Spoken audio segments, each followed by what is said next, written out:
My son only tried to rob you, and you took his life. That was an abuse of force, Channing. You must pay for this. A Georgia veteran was arrested and charged with murder after killing 3 teenagers who broke into his home and robbed him. On October 31st, around 4 a.m., 3 masked teenagers arrived at the home of 86-year-old veteran Arthur. After observing him for 3 days, they noticed he lived alone and figured no one would care if he went missing, so they decided to rob him. Just as they were rummaging through the belongings in the living room, Arthur spotted them, and a standoff ensued between the 2 parties. A series of gunshots rang out, and the neighbors, startled by the gunfire, called 911 to report the incident. When the police arrived, 3 teenagers had been shot and lay in the living room. 2 were pronounced dead after being rushed to the hospital, while the 3rd died on the spot. It was later confirmed that among the deceased was a pair of 15-year-old brothers. The parents of the teenagers could not accept Arthur's actions. They demanded the prosecutor charge him with murder, arguing that Arthur's retaliation was excessive and not justified as self-defense. However, the testimonies of multiple witnesses provided different perspectives. They confirmed that the 3 teenagers not only wore masks, but also carried weapons, and they were the ones who fired the first shots. Arthur only fired back after being attacked. After thorough investigation by the jury and law enforcement, it was ultimately decided not to entertain the parents' lawsuit. Under Georgia's justifiable defense law and the Stand Your Ground statute, the homeowner's actions were deemed entirely lawful and did not constitute excessive self-defense. This veteran fought to defend the country in his youth, and now, living alone, he was robbed. He stood up to protect himself. Not guilty.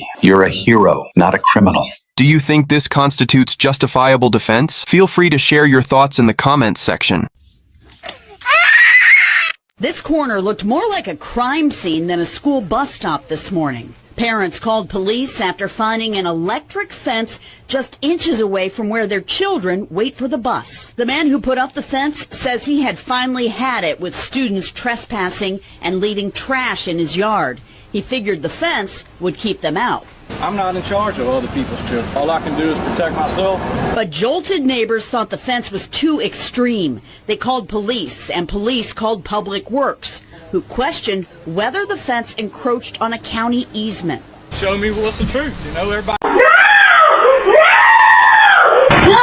We now know more about the final hours of Anna Kepner's life, and it all comes from surveillance footage. Now, this surveillance video is not actually out, but the recorded events have been reported. As we know, Anna left a family dinner early, citing that she wasn't feeling good. On this surveillance footage, you do see Anna walking into her cabin. Now, remember, Anna was on this cruise with her family, which was her father, her stepmother, her 14-year-old biological brother, and her 16-year-old stepbrother. The 3 of them shared a cabin. Both of the boys had bunks. Anna had her own bed. On this surveillance video, you see Anna come into her cabin, and then a little bit later, you see both of the boys come. Not too long after the 14-year-old is seen leaving the cabin in a different change of clothes, and he's going to take snapshots of the cruise ship. This leaves Anna and the 16-year-old stepbrother in the cabin alone, likely some of her last hours. Now, the younger brother did come back to the cabin and he did not see Anna, but he thought that she was just out with the adults having a good time and thought nothing of it and went to bed. Nothing was thought to be wrong until the next morning when everybody reconvened for breakfast, but only the boys showed up. No Anna. All I want is my son. I just want my son. We have an update regarding the devastating passing of Marshawn Kneeland. Last night, the police were called due to a concern that Marshawn Kneeland could be attempting to pass away.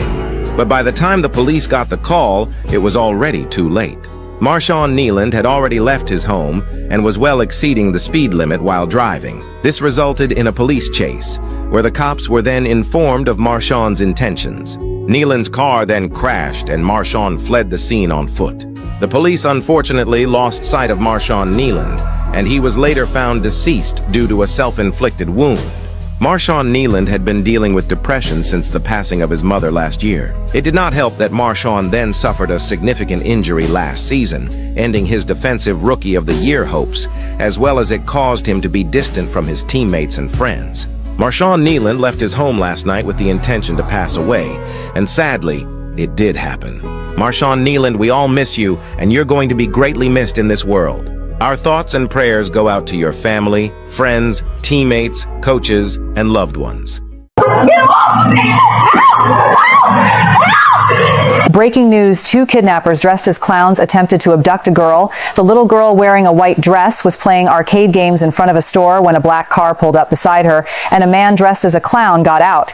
He approached the little girl and tried to communicate with her, praising her for playing so well. At this moment, another clown got out of the car holding balloons. After looking around and noticing that the girl's family wasn't nearby, he opened the back door of the car. The 2 clowns then began playing with the girl, telling her it would be fun. The little girl seemed to enjoy the clowns. 2 minutes later, one of the clowns suggested taking her to the amusement park. The little girl was delighted, and the 2 clowns quickly pulled her to the car, preparing to take her away. The young woman in the video noticed this, stepped forward, pulled the little girl back from the clowns and hugged her, pretending to be the little girl's older sister. She questioned the clowns about where they were taking her sister and threatened to call the police. Upon seeing this, the 2 clowns immediately drove away. The police are currently pursuing the 2 clowns. Please share this video with your friends so they know to be extra careful. Who went viral for getting way too intimate at Wendy Shea's concert. The video shows the 2 of them in the crowd, completely ignoring everyone around them, doing something way beyond normal. PDA people nearby were shocked, pulled out their phones and started recording. Once the clip hit the internet, it blew up instantly. Everyone was calling them out, saying they shouldn't be acting like that in public. But the latest update has completely flipped the narrative. In an interview, the woman said she didn't even know the man in the video. You can clearly see she looks uncomfortable and in pain. Once the man realized no one was stopping him, he got even bolder. She said she didn't fight back because the crowd was packed and she had nowhere to move. This wasn't a couple being affectionate, it was straight up sexual harassment. The man took advantage of the loud music and the chaos to do something completely inappropriate right in front of everyone. The woman shouted for help, but no one heard her. Instead of stepping in, people kept recording and spreading the clip, which ended up smearing her name after the incident. The woman said she reported it to the police and has officially filed charges against the man. What do you think? Drop your thoughts in the comments. At approximately 5:40 p.m. this evening, police responded to reports of a shooting at Valley Fair Mall, located on the San Jose-Santa Clara line in the South Bay. Early reports indicate that 2 victims were injured in the shooting and were transported to the hospital, but their conditions have not yet been released. Authorities have not provided any information regarding suspects at this time. While the situation initially raised concerns, police have confirmed that it is no longer considered an active shooter event, meaning there is no ongoing threat at the mall. In the moments following the shooting, many people inside the mall, including shoppers and restaurant patrons, sought refuge in stores and eateries. As part of standard procedure, police have evacuated the building, with many individuals exiting with their hands raised. Police are conducting a careful search of the entire mall to ensure there are no remaining threats or dangers. The mall has been cleared of customers, and law enforcement is focused on securing the area. Investigators are continuing their work, and more updates are expected as details emerge.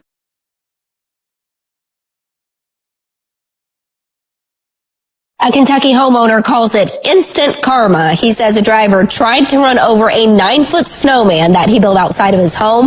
This towering triple stack of snowballs in northern Kentucky has a lot of character, much like the people who built it. She's from Mississippi, so this is the most snow she's ever seen in her entire life.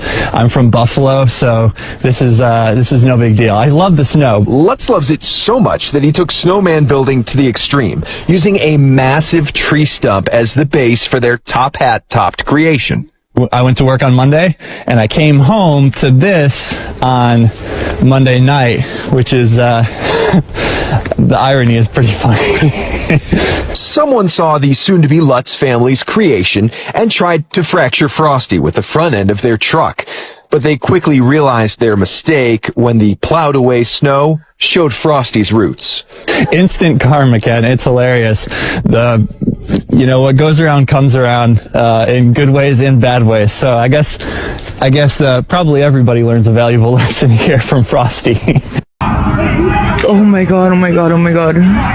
We have some very serious news at this hour. There has been a mass shooting at a children's birthday party in Stockton in California. Vice Mayor of Stockton has confirmed that multiple victims have been taken to the hospital. We don't know how many people were shot. We don't know how many people are victims in this case. But it happened at a children's birthday party this evening. This mass shooting occurred in the past hour in Stockton, California, at an ice cream shop where a children's birthday party was being held. There are reports that multiple people could could have been killed, potentially over 10 injured. This is a very serious situation right now. And we're going to get more information into the early hours tonight and into the morning. But yet another mass shooting, another weekend does not go by without a horrific mass shoot. In this time targeting Stockton, California, an ice cream shark for a children's birthday party. I'll have more probably in the morning. Follow along for more.